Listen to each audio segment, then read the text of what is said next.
The news has been filled with stories of the Israeli-Hamas conflict, and student protests have sprung up all over the world. We'll take a look at the history behind the conflict and what effect there's been locally. That's next on WNIN Newsmakers.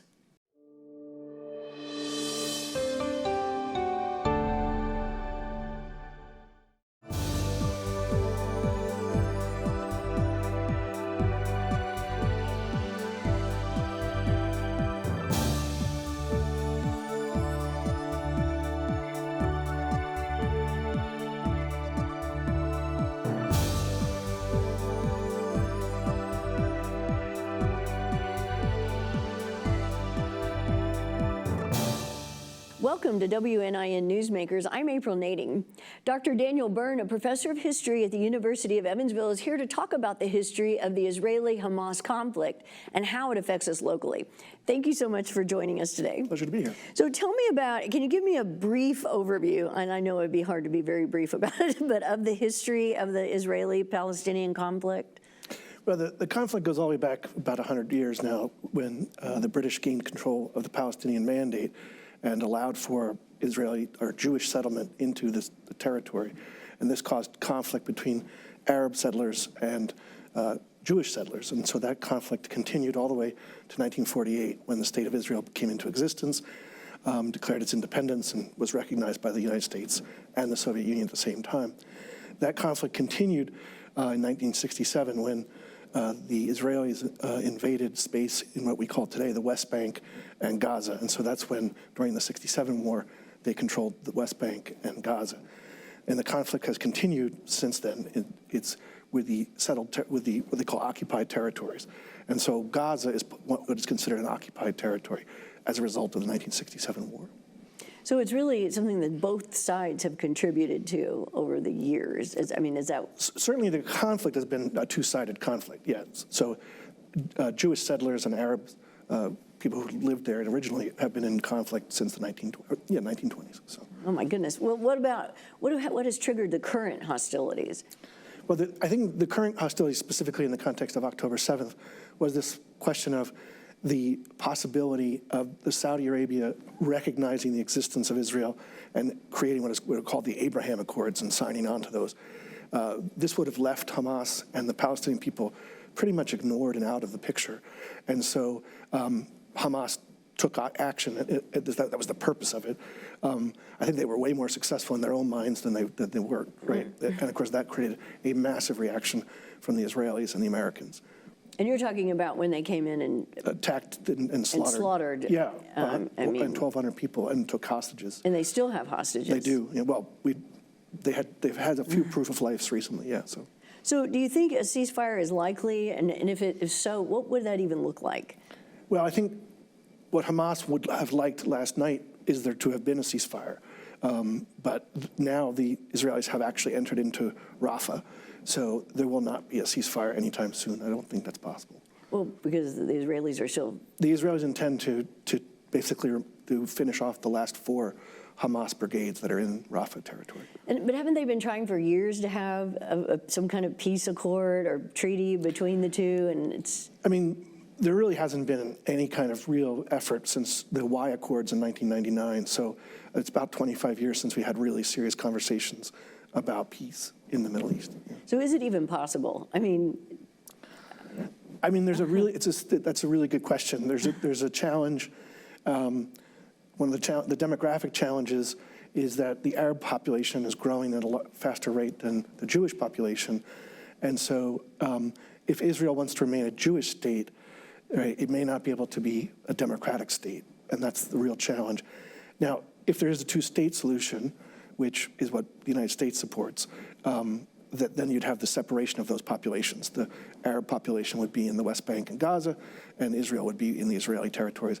But that requires Israeli settlers who have moved into those territories, roughly about 250,000, would have to withdraw from those spaces. And that'll be a very difficult thing to accomplish. Because right now, the conservatives, the ultra-conservatives, are in the ascendancy, and they're pushing for more settlement in the West Bank. So they want to keep moving in there and not relinquish that. And that's part of what had happened on October 7th was more Israeli army forces were actually deployed in the West Bank trying to protect settlers than they were around Gaza. And they kind of got their, I mean, I don't know, it's too, they got caught with their pants down. And so, because the information about what's coming out is that Gaza, they knew these operations were happening, that were being planned, but they didn't believe them.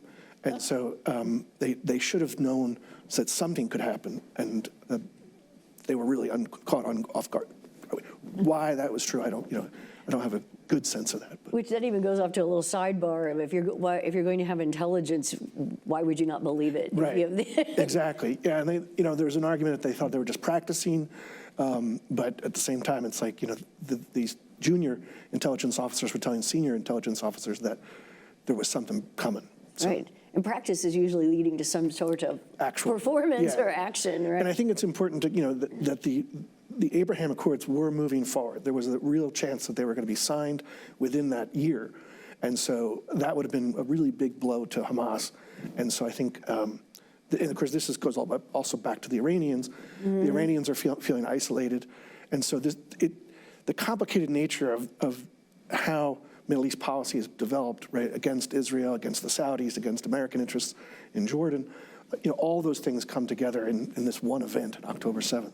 But it also shows that there's just no easy solution. No. Because there are so many entities involved with different agendas. Yes, exactly. And I think, in terms of a solution requires all parties wanting a solution. And it's not clear that Iran and its proxies really do want a solution. So whether Hamas, Hamas wants to destroy Israel completely, which is not going to happen, but it's also, it's not a negotiating point. You really can't negotiate with people who are calling for your total destruction. So I've heard some people say that, if they would just release the hostages, then the whole thing could end, that it really, and that's... I think they can get to a ceasefire if Hamas was willing to give the hostages up, including the military hostages, mm-hmm. right? I don't think they're going to do that without effectively Hamas wants to remain in power in Gaza. And Israelis have said that's not going to happen. So they've basically set two different sets of fields they're playing on. They're not playing on the same field. So it's hard to argue that the negotiations are going to lead anywhere until both teams are on the same playing field, if that makes any sense. But, right. Yeah, it's very complicated. It is. So I'm trying to get my head around. Yeah, sure. So what about, in here, there have been a lot of student protests, in the United States about it, and it's ended up with a lot of arrests of students and even, I think, professors. Definitely professors, yeah. Yeah, could you talk a little more about the history of student protests in our country and how they're effective? Yeah, so American students have been protesting since the beginning of America, right? We often forget that, people like Alexander Hamilton were at King's College, in New York, which is now Columbia. And so there's a long history of protests, against the British, against, for abolition, for women's suffrage, but take it all the way up to the Vietnam War, of course, mm-hmm. right? A prolonged conflict that led to prolonged demonstrations. Again, Columbia was a center point of those protests. More recently, in the 80s, they led protests against apartheid, right? And again, this is the same strategy, right? The divestiture strategy. Try to get the university to remove funds that support the government that you don't support, right? So it was South African government, the apartheid government, and now the Israeli government. And of course, the students are also accusing the Israelis of apartheid, right? That the behavior of occupation in the West Bank and Gaza is actually apartheid behavior. And so they're using the same language and the same arguments that they used in the 80s. And they were pretty successful. I mean, the divestiture in South African mining operations, they had a really hard time getting diamonds, gold, platinum out of South Africa and couldn't get into markets. And of course, that had a really significantly negative effect on their economy. So ultimately, they decided to end apartheid. And it's important to remember that the South African government did it itself. It wasn't forced to do it. Why do you think the protests have been so pro-Gaza? I think there's a couple of things, right? One is how well educated these students are, especially at Columbia. They have a very strong Middle East program. So they read Edward Said's Orientalism. They read Frantz Fanon on The Wretched of the Earth, which are always advocating on the side of the oppressed. And so they're being educated on those things, and then they see it in a way that they haven't seen it before. The oppression that was already happening was quiet, right? We didn't know about settlement movement. People don't really know a lot about the settlement movement in the West Bank, but this is really direct. I mean, you can see the flattened buildings. You can see the children that have been killed. You can count numbers. When you're talking 35,000, that's a lot of people that have died. I estimated the other day it was 1% of the total population of Gaza. Yeah, so I think that's why they're mobilized. They have a plan. They're anti the war itself, so they're anti-war, but they're also anti-apartheid. And I think those two things have come together in their arguments. They haven't really, the news hasn't covered it particularly well, but because they're seen as pro-Palestinian, which is not a negative thing necessarily, but that also equates sometimes in media's mind as pro-Hamas. And I don't think they're pro-Hamas, although there are people out there who certainly are, right? But I think most of the students are pro-civilian, pro-Palestinian in that context. Because it almost seems like it's that they didn't have the same concern about the Israelis who were massacred by Hamas, that it just shifted so much toward, and again, like you said, they're not necessarily pro-Hamas, but... No, I hear you. I think, but I'm not totally sure that's true. I mean, people reacted, horribly to the 1,200 people who died. I think there was horror. But what's the consequence, why we're having protests now in May, right, and weren't really seeing any kind of significant protests, say, in October or November, right, was because people were siding on the side of the Israelis. But that's changed over time because of the overreaction, the perceived overreaction. I mean, I do think the amount of destruction, 60% of all buildings in Gaza have been destroyed. I mean, that's pretty horrendous. So certainly the 1,200 Israeli dead, and of course they just weren't Israelis. They were people from all around the world who were in Israel. So yeah, slaughtering civilians is not acceptable on either side, and yet it continues. And I guess that's part of it too. Is that the October 7th thing happened, right, and it stopped happening in the sense that they weren't able to continue it, which is good.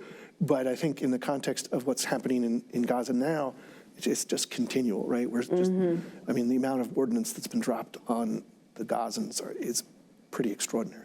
But then if they backed off and still didn't have the hostages released, what does that send? What kind of message does it send to Hamas? Right. I guess is the other question. Right. Well, I think, this is partly what Netanyahu believes, right, is that he has to win. Right, and he has to destroy Hamas. But destroying, this is a problem with terrorist groups. Is it possible? It's, you may kill everyone who was in Gaza, but the institution is going to manifest itself elsewhere. Right. And indeed, you might strengthen them if you lose the narrative, which I think that is part of the problem as well, is that the Israelis are starting to lose the narrative. They don't look like the good guys anymore. And so I think the fact that the United States has changed its policy, and we've seen the withholding of armaments just recently. Clearly, Joe Biden wants Netanyahu not to do the Rafah invasion. If he goes against them, I don't know. How much more is Biden going to move on that question? All those things are still very much up in the air. Right. What do you think it's unusual, though, as far as with this protests that the instructors and our professors have been involved? It just seems like you didn't hear about that in the past, like with the Vietnam conflict. And maybe they were. Professors were always involved. Yeah, right. I mean, I think, part of it's because you've got your students and you're always trying to protect them. Professors, like we were talking earlier, about doing the teach-ins, that people were doing teach-ins in the 60s and right, on all kinds of issues, right? Same thing with the apartheid question. You have to educate people on how to divest, how to boycott, how to do all these things. It requires a lot of training, and so faculty are good at that. Historians are at the front of all this, of course, because I think we're more engaged on that kind of question. And so we want to support our students and help them learn about the situation, make good moral decisions, and to act bravely, because it's important. These nonviolent protesters are acting quite bravely because the police are using quite a bit of force. My friend Steve Taibbi, who was at Southern Illinois, Edwardsville, had 8 of his ribs broken at a protest at Washington University. So, so it's pretty brutal. Well, describe what the teach-in is exactly. So a teach-in basically calls all students from all sides to come in and sit and listen to faculty and maybe sometimes some students, graduate students perhaps, who are going to talk about the issue, talk about the history of the issue, what's the moral questions that are being brought forward, and then if it's a really good teaching, you have lots of questions and discussion, and students should leave more enlightened and more thoughtful about how they want to act going forward. Do they want to protest further? Do they want to maybe not protest the same way? Do they want to do some other kind of campaign, letter writing, other kind of pressure campaigns that you can do besides just, taking a beating from a police officer? Or rather than sometimes it seems like in any protest, not just this one, but sometimes they can become riotous. Yeah. And it just starts feeding off each other and anger and hostility rather than learning and talking. Yeah. I was saying this the other day, actually. One of the things that's a little bit problematic from my perspective, right, is that the protesters in the past, especially in the civil rights movement, were trained. They were very well trained. The Student Nonviolent Coordinating Committee really trained people how to do nonviolence. These students are not doing it as well because I don't think that, if you're going to do a nonviolent protest, you have to be willing to be arrested, right? And so resisting arrest leads to the violence, and that's been a problem. I think there's also been counter-protesters who've been pretty violent. Well, and I saw where they've also defaced the property, and and that's problematic. That doesn't serve it doesn't serve much of a purpose. But the original encampment was a good idea. I think it was you just basically organize yourself peacefully on a lawn. I don't really see the problem in that, but I understand universities are concerned about having protesters on their property, and they're concerned about anti-Semitism, which is a legitimate concern. I mean, sure. What about, we're talking about divesting, and that's one of the things people want. I did see a news story recently where it was talking about how it's not that simple. No. For them to divest, and they said that that's something they can't get across to people sometimes, is that you don't just go in and say that money is not going right there anymore. It's a big. It's really difficult, right, to say who. Are we going to say that Boeing is helping the Israeli government and military with dual-use technologies and all these kind of questions? So yeah, that's really complicated. The anti-apartheid one, which was of course against South Africa, was a little easier because the companies were really clear, De Beers and others, right? So who was helping? Who was the actual producer of the diamonds? Right. Who was profiting? Right, and also producing. Right. And so you just basically said, I'm not going to buy a diamond anymore, or you say, I'm not going to buy copper from South Africa. But it's a lot harder with Israel, of course, because Israel has been engaged in our economy since its inception in '48. So I mean, it's a part of the American economy. Well, the largest protest in Indiana so far was at IU, and a lot of people were concerned about the police reaction to the protest. How rare is it for police to become involved in protests on a campus, and do they have to be invited, or? Yeah, up until now, it's been pretty rare, right? Because you don't want police on your campus. You want to rely on your own internal police system. You want to hope that your students behave. And I think the reality was that IU students were behaving.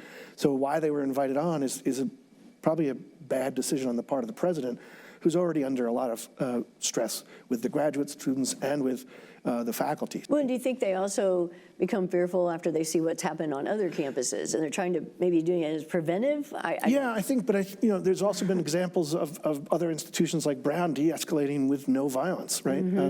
So, I think we could do it with nonviolence. I think it's just, it requires you to take time. We've also heard, though, reports of an increase in anti-Semitism and other hate crimes. I mean, has that been happening locally that we're aware of? Or? I'm not really aware of. I know that the synagogue is not allowing non-members to attend Shabbat services. I found that out. A friend of mine who goes to the synagogue. Certainly, all the Jewish communities in the United States have had a terrible rise in the need to protect the synagogues, protect their members. My friend is on a board in Durham, North Carolina. They've had to hire police, so they have permanent armed guards guarding the building at all times. So it's just really a sad state of affairs. But I think it's not necessarily triggered by October 7th, although that escalated it.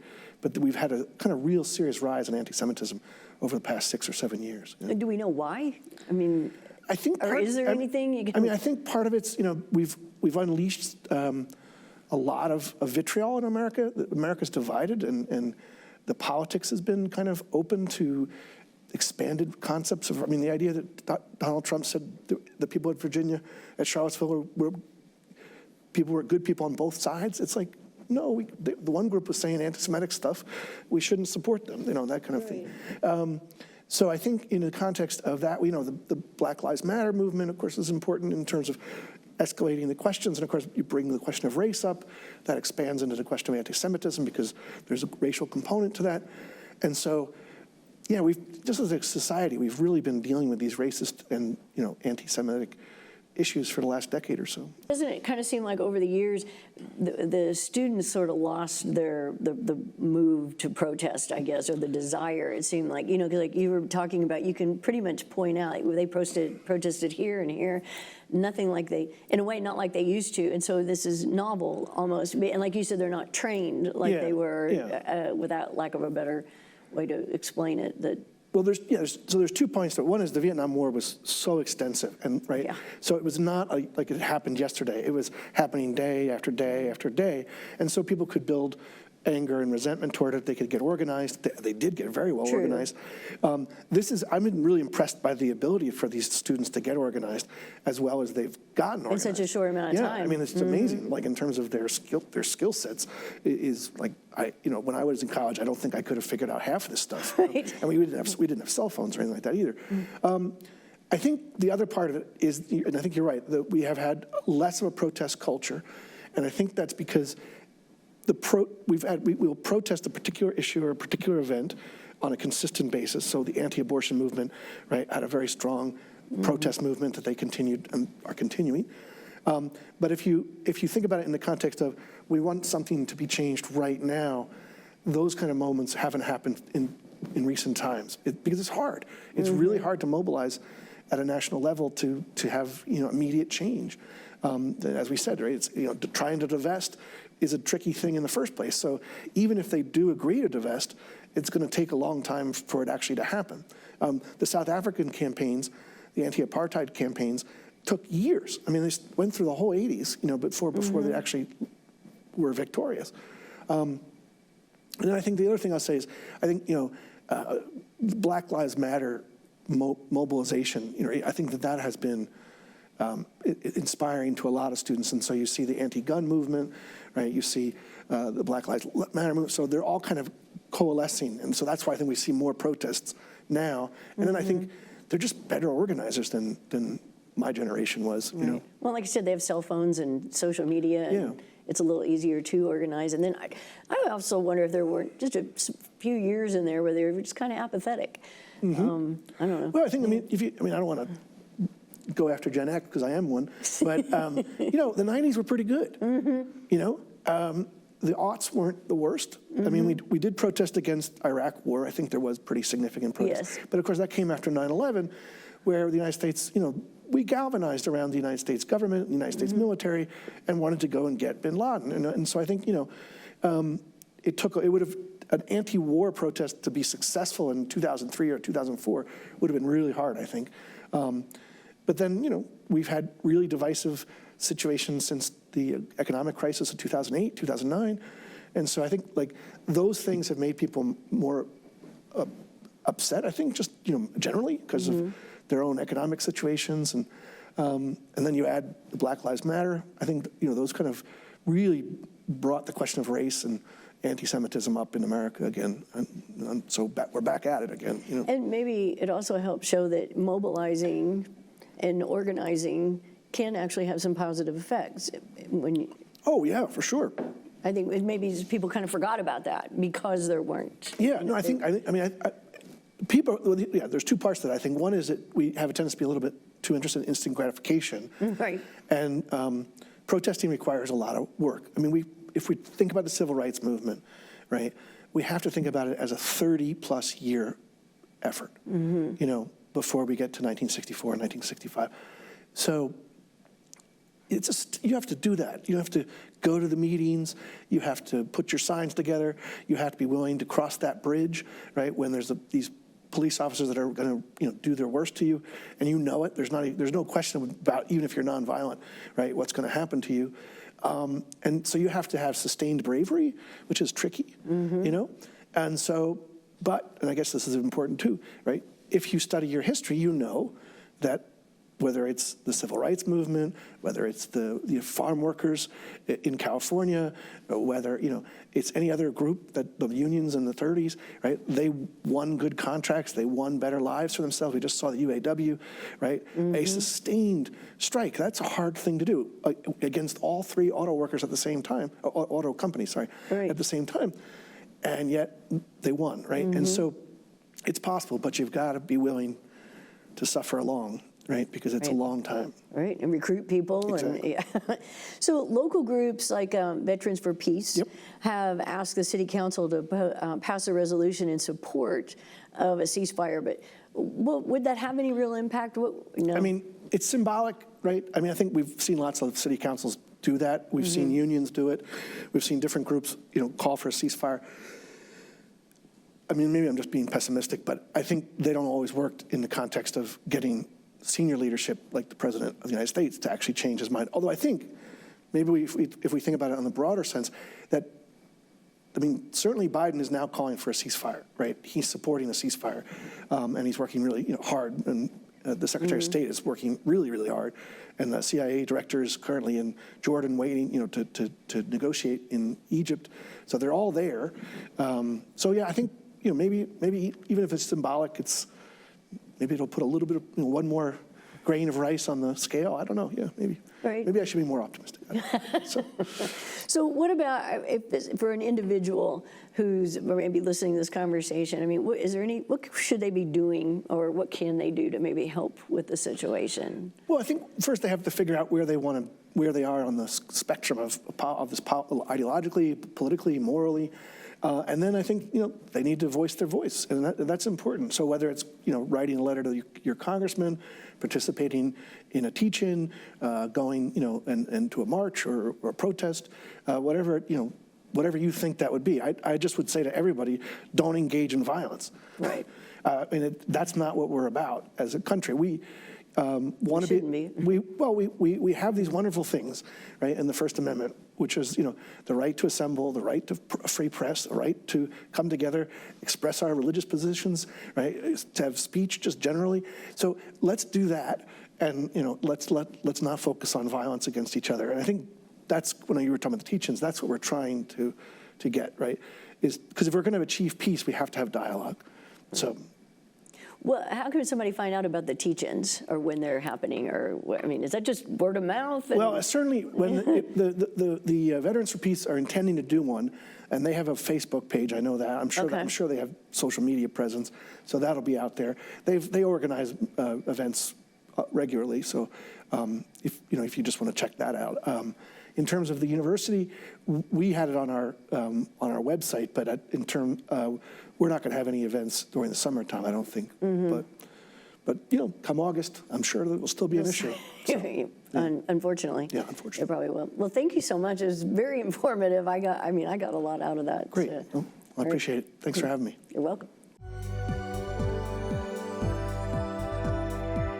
Thanks to our guests for joining us today. Next week, we'll meet with the Climate Action Director for the City of Evansville.